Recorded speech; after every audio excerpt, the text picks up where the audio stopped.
I'm Kareem Ray, your host at the One Soccer Nation podcast, and today we're honored to welcome David Shapiro. David is the president of North America at Pixellot. David, thank you so much for taking the time today. How's it going? Things are going great. Thanks for having me, Kareem. Absolutely. So before we dive into how you got involved in Pixellot, what is Pixellot for our viewers? Yeah, so Pixellot is the worldwide leader in automated sports production. Usually people hear that and they're like, okay, what is automated sports production? So the easiest explanation I can give you is we use artificial intelligence to produce sports events. So instead of having the cameraman, the editing crew, the voiceover crew, etc., we're doing all of this 100% automatically. And artificial intelligence gives us the ability to do that. And what was just an idea, 7 or 8 years ago, is now happening at huge scale. We produce over 3 million games a year. And the only way that'd be possible to do that kind of scale is to do it with automation.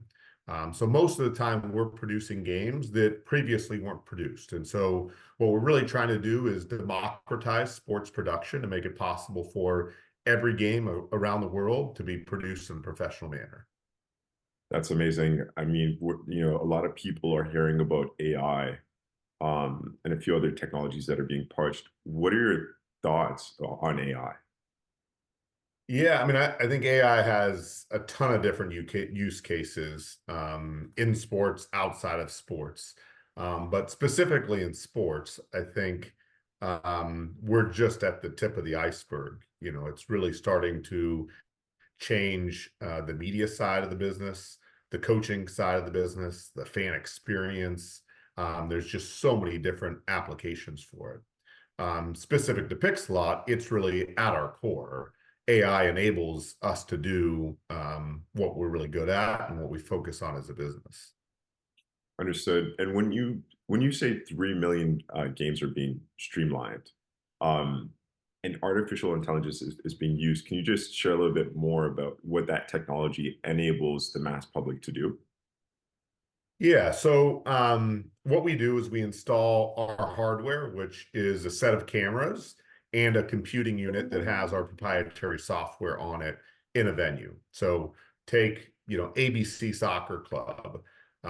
We would install our camera at their home stadium, and that camera would be hooked up to a PC essentially. And what our AI is doing is taking that video feed, which is anywhere from 2 to 4 cameras. Those 2 to 4 cameras are cutting the field into, let's take the 4 camera example, into quadrants. And then it's stitching those 4 cameras together to create a very high quality panorama. And then within that panorama, our AI is working to identify where the ball is, where the players are, and what a cameraman would do in that situation. So it's zooming in, pan, tilt, zoom, etc., like a cameraman would be doing, controlling with their fingers on a camera. This is another off-topic question. You mentioned the AI doing what a cameraman would do. Cameraman would be a human doing that job. We're seeing AI take over a lot of jobs. Where does this lead us in the future of sports, AI? And this is kind of in general as well for other jobs as well with AI. What are your Yeah, thoughts? so I think we're actually creating more jobs because we're opening up the marketplace to produce more games. We're not usually going in and producing a game that previously had a cameraman. The MLS broadcast or the NBA broadcast or the Major League Baseball broadcast, those are going to continue to do it the way that they've been doing. We're coming in and opening up markets like tier 2 pro leagues, small colleges, high school sports, and even down into youth sports. So I wouldn't say it's taking away cameraman jobs. It's more creating jobs and opportunities and monetization for leagues where they didn't have it before. Understood. I truly love that answer. The reason why is because that opportunity to showcase players at lower levels was not there until you guys created this technology. So that's amazing. Diving into actually, I have another question. I want to know what side you're on. What's your sport? What did you grow up on? Yeah, so I did play a little soccer growing up. Okay. But I stopped soccer in eighth grade. In high school, I played football, basketball, and baseball. I went to a small high school, so had the opportunity to play three sports in high school. That doesn't happen very often anymore. And then I played baseball in college at University of California at Davis, and then played 1 year in a professional league in Germany after college. Now I spend a lot of my time coaching. I've got three kids, 13, 10, and 7. So coach pretty much all of their sports, from soccer, basketball, baseball, softball. Got it. I mean, you have a little bit of soccer in you, so that's good. We're a Yeah. soccer podcast. In regards to your kids, what are their main, you mentioned you have three kids. What are their main sports? Like, what are their favorites for each one? Yeah, I'd say their favorites are, I guess the apple doesn't fall far from the tree. My two boys, baseball is their favorite, and my daughter, softball. But they are into basketball and soccer as well. So Amazing.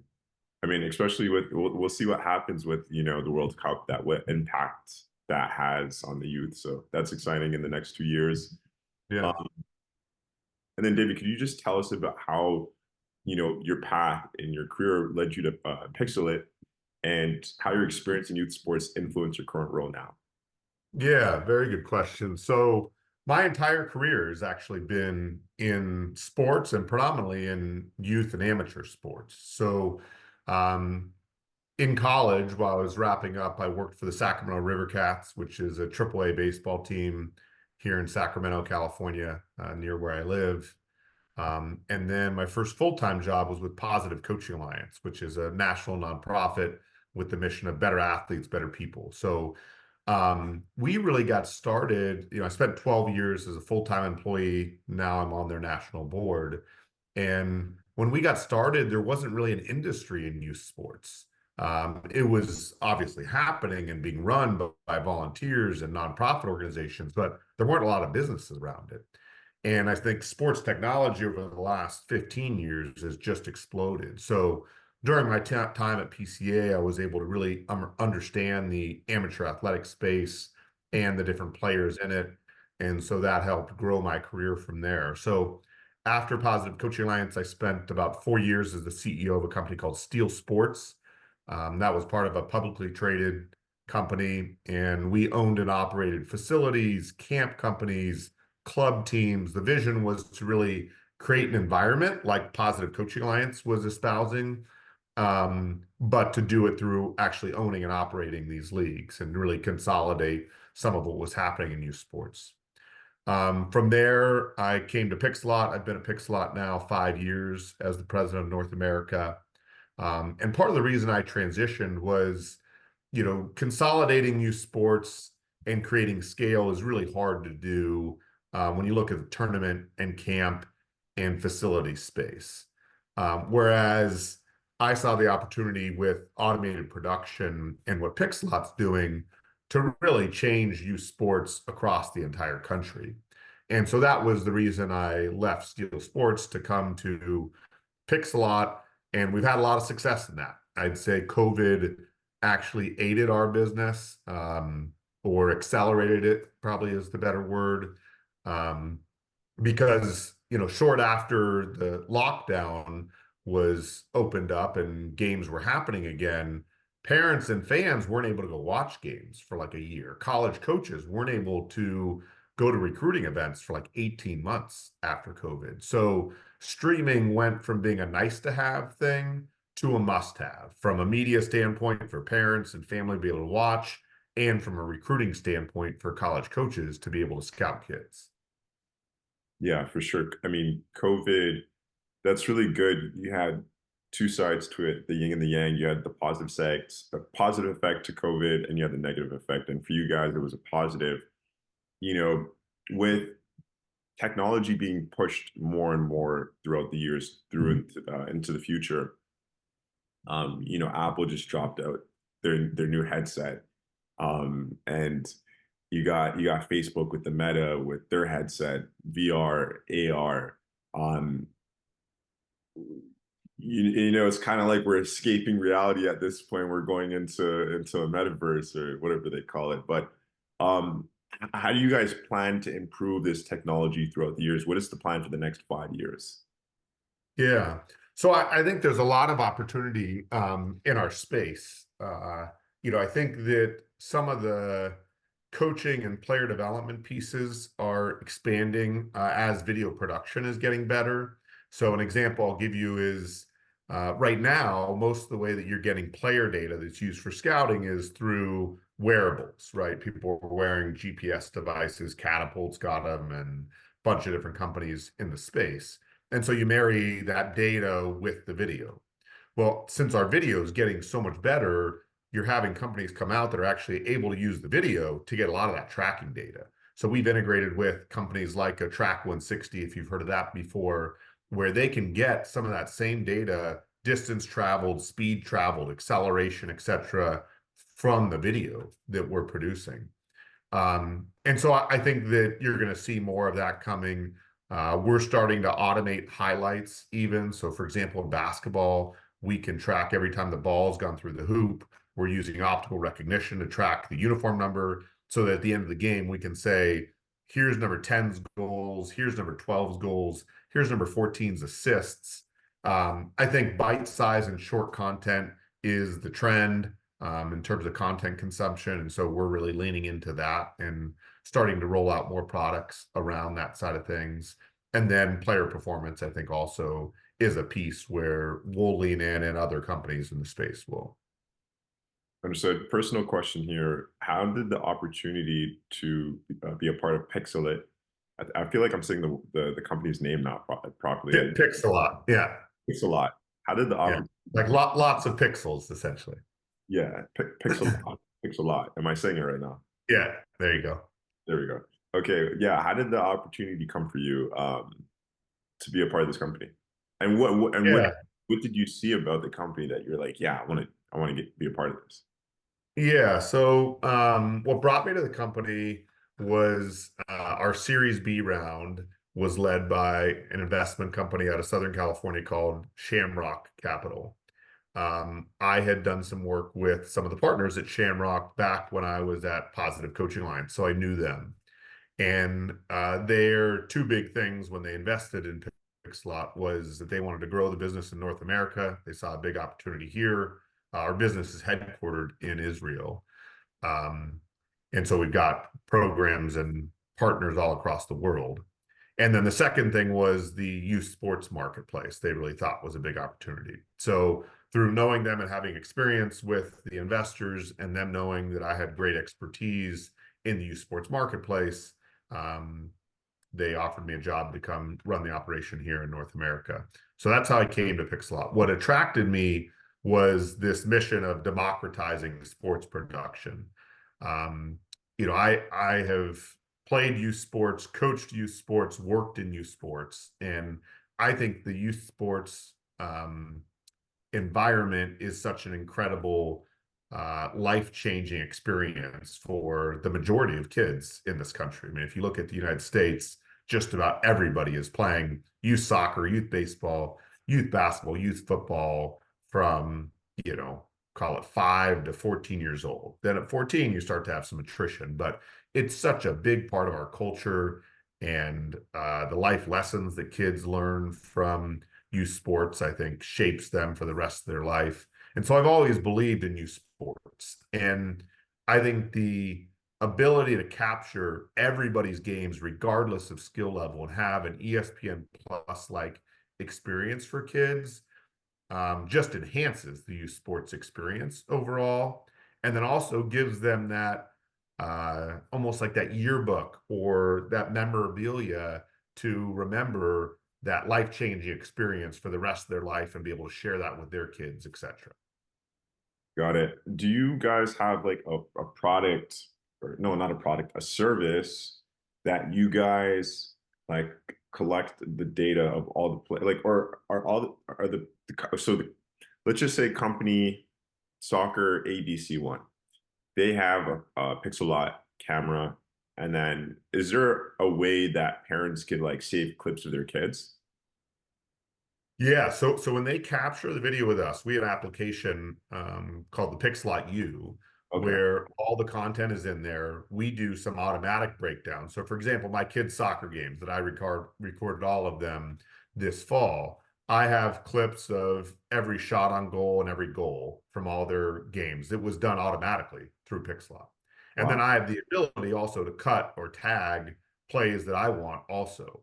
And then that's all saved in a library. So I can go back to any of my three kids and see all their goals and shots on goals and additional plays that I tagged from this fall. Got it. I know, I'm going off the script here, but so many organic questions just popping up. You, Yeah. I also mentioned that I met, I think it's Yossi, right? Yossi? Yeah. Yeah. Yossi is our VP of marketing. Back in 2023 at the United Soccer Coaches Convention. So we had him at the podcast there at Media Row, Podcast Media Row.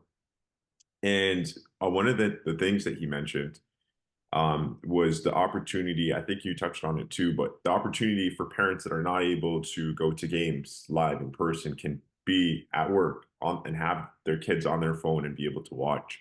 That's something that did not exist. What would you say back in the last what? How many years? Yeah, I'd say it's really only the last 5 years that, at least at the amateur level, that it started to be a possibility. Right. Yeah. And that's so cool. I mean, 5 years ago, not too long. But I also want to ask you this, David. You have expertise in the youth space. Can you just like what is it the whole 360 of the youth space in any sport, or is it just one specific sport? Yeah. Yeah, it's pretty much all the sports you can think of in amateur athletics. I mean, we have unique algorithms for 16 different sports. So most sports that you can think of, we cover. I guess the only two common ones that we don't are golf, just because our technology is not really set up for that. You're covering such a huge geography in golf. And then we don't have algorithm for tennis, just because it's such a small court that's fast. We have a fixed frame solution, but not tracking. And then swimming is the other one that's just fixed frame. So all the other sports, especially ones that are on a bigger court or field, we have an algorithm for. Got it. What about you personally? Because before you got into Pixellot, you have an expertise in youth sports, knowledge around that. So like do you like could you just share a little bit so I have a better understanding like what that means, your expertise within that space? Do you cover all grounds or do you like really focus in on a few certain things in regards to the youth space? Because I mean the sport, across all boards from amateur to pro, sport is different on the field, but the front office is the same across all boards per se. Yeah. But so Um, yeah, Yeah, we're not focused on any individual sports. We are partnered with some of the big players in youth sports. Some of them have a unique sport focus. So our largest partner right now in the youth space is Sports Engine, who does predominantly registration for about 16 million families across the country. So they're pushing out our product to all different sports that they're doing registration for. We also have a partnership with Game Changer, who's really focused on baseball and softball. So we are doing a lot in that space. But what we're doing, I do want to clarify, my experience is in youth sports, but a lot of what we do is outside of youth sports. We work with professional clubs across the world. In Portugal, working with the first division for soccer, first division for futsal. Same with several clubs in Europe. FC Barcelona is a partner. FC Bayern Munich is a partner, etc. So, we're up and down everything from the pro leagues to youth. In the U.S., our largest partner is the NFHS network, which is the National Federation of High Schools. We produced over 1 million games, high school games, just last year in 2023. Our technology is installed on about 18,000 fields and courts mhm. just in the U.S. high school space. Wow, wow. So you guys are blowing up, man. Um, Yeah. what opportunities does this bring to the youth to be able to catch footage and use this footage to go to college, university, or go pro? What other opportunities do you see for them? Yeah, I think it really is democratizing the recruiting landscape. Now college coaches that, if they're going to offer a D1 school is going to offer a scholarship, they're going to see that kid in person for sure. But kids that might not be on their radar now can get on their radar because they can share high quality footage to give that coach a really good understanding of how they play the game. Um, and again, COVID, I think, forced coaches to use video because for 18 months they had to recruit from video. They couldn't go in person to see people. So I think that's, the biggest thing is that kids now have the opportunity to have very high quality video that coaches can actually do something with, where they can see full games, they can see highlight clips and get a really good sense for how that player performs. Got it. What are there any challenges that you guys are facing now with the stage that you guys are at? Yeah, I mean, there's obviously challenges as you get to the kind of scale that we're at. I'd say in soccer, one of the unique challenges is just the infrastructure on a soccer field. If you go to one of these soccer tournaments, a lot of times they're somewhat in the middle of nowhere. You don't have power, you don't have internet at all the fields, and we need those two things for our technology to operate. One of the products that we did roll out recently to address that is this system right here, which is our mobile system. So it's got two cameras, fits on one hand. You can take it, put it on a tripod. It has a 14-hour battery, or no, 14 hours of memory, 8-hour battery on it. So you could capture like a whole tournament day out there. And then you could take it to your hotel or take it home and be able to upload the content from there. So that's one of the ways that we've addressed the infrastructure challenge in soccer. Nice. And that camera that you just showed on screen is a camera that parents could go and purchase by themselves too, right? On the website. Yeah, it's at a price point that an individual could buy it. It costs $850 for that camera. And then there's a monthly subscription, that ranges anywhere from $100 to $150 a month. Got it.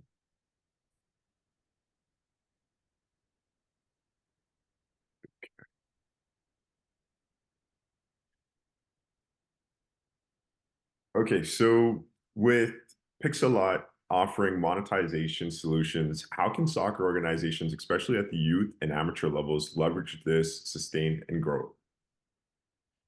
Yeah, so I think in regards to monetization, there's a couple ways that our partners generate funding and a return on their investment. The first, I'd say probably most common, is through a subscription model. We have, for example, an OTT where you could launch your own, Davis U Soccer Club.tv site and charge parents, $10 a month or whatever to watch content that's going up there. That's the most common way that clubs or organizations are monetizing. We also have a bunch of sponsorship integration, so you can have pre-roll, mid-roll, bottom thirds, watermarks to be able to tie sponsors into the video. And then I think the third way is just replacing what would be a paid cameraman if you're using the content for coaching, to be able to save or reduce costs on that side. Got it. In regards to competitors, could you share your competitors in the amateur and youth space and competitors in the pro space? Yeah, I'd say in the amateur and youth space, probably the two largest competitors are Huddle and Vio. They have mobile cameras. Vio doesn't have a fixed installation like we do, but on the mobile camera side, they're a competitor. And then in the pro space, I'd say the number one competition is just either not producing. When you look at tier two, tier three pro leagues, or there's one or two other similar technology companies like Spidio is a competitor. But in both those markets, we're certainly the leader. Got it. I know I'm going a bit back here in regards to when you mentioned Track 160. How have you mentioned the word integrate. How have you guys integrated with each other? Yeah, so they basically use our video, and then take that to run their tracking technology on top of the video. Another integration we've done on the coaching side is with a company called Dark Horse, which is a coaching platform for soccer. That's an upstart company, is working with some of the biggest youth clubs in Northern California. And so we have an API where if somebody's using our camera, it can pull that video directly into Dark Horse, and then Dark Horse runs their software on top of our video. That's interesting. I think I spoke to Brian. I think it was Brian. Don't quote me on that, but I spoke to someone from Track 160 recently to learn a bit more about their technology, and it was really cool. In regards to like pricing for clubs, like let's say it's a Division 3 US pro club, and you guys are installing your technology. How much, if if you're able to mention, how much is that? How much are we looking at? Yeah, so if it's one camera or one system that they're just putting on one field, when you break it down by the game, it usually ends up being like, $100 per game to produce. We have a hardware fee that you pay and then a software fee that has some variables tied to it. But, in general, it usually comes to be about $150 a game for production. Hmm. I'd say that the more games you have, the less it is per game because we have essentially a fixed monthly cost that we charge. If you have one game, it's going to be more expensive for that one game. If you got 10 games, then it's a lot less. Understood. Last question here, and then I got some fun ones. Yeah, good question. I think the first is to find a company that you've seen grow a lot in the space and that you have a high degree of confidence in and that you would use as a player, as a coach, or as a coach, and to then find a way to do an internship or get some exposure to the company. That's one, a way for you to prove yourself to the company, and two, a way to better understand the technology going forward. I've been lucky enough to have my whole career be in the sports market, and I've been working for 22 years or whatever. It doesn't seem like I've worked a day in my life because I enjoy what I'm doing when I go to work. And so the other thing I would just say to people that are thinking about getting a career in sports is it's not easy to get your start. Don't worry about the exact position or the amount of money you're getting paid in that first job. Find something that you're really passionate about and a company that you think is the right one, and then go in and find a way to prove yourself and start to work up the ladder. Absolutely. I want to touch on what you said. Starting is hard. I mean, I'm not too sure in regards to like a career pathway, like how hard it is, but in regards to like starting a company in sports, it's really hard, extremely hard. So, man, um, yeah, great advice, David. I got two fun Yep. questions. Yeah, I know you got a little bit of soccer in you, so how do you feel about Messi, Suarez now, Sergio Busquets, Jordi Alba all being at Inter Miami in the MLS? I think it's awesome. To me, soccer has always been like almost second tier when you think of professional sports, right? So everybody thinks of the NBA, Major League Baseball, and the NFL. And so to have somebody that has the notoriety and recognition of Messi playing in the MLS, I think just raises the bar. And you've seen that in valuations of teams and viewership on Apple TV, et cetera. I think it's huge for the sport. I think it's only a matter of time that the MLS is in that same category as the NFL, NBA, and Major League Baseball. And so bringing some of these really high profile players, I think just accelerates that. Yeah, amazing. Super exciting. And the last one I'll ask you is, what are your thoughts for the 2026 World Cup?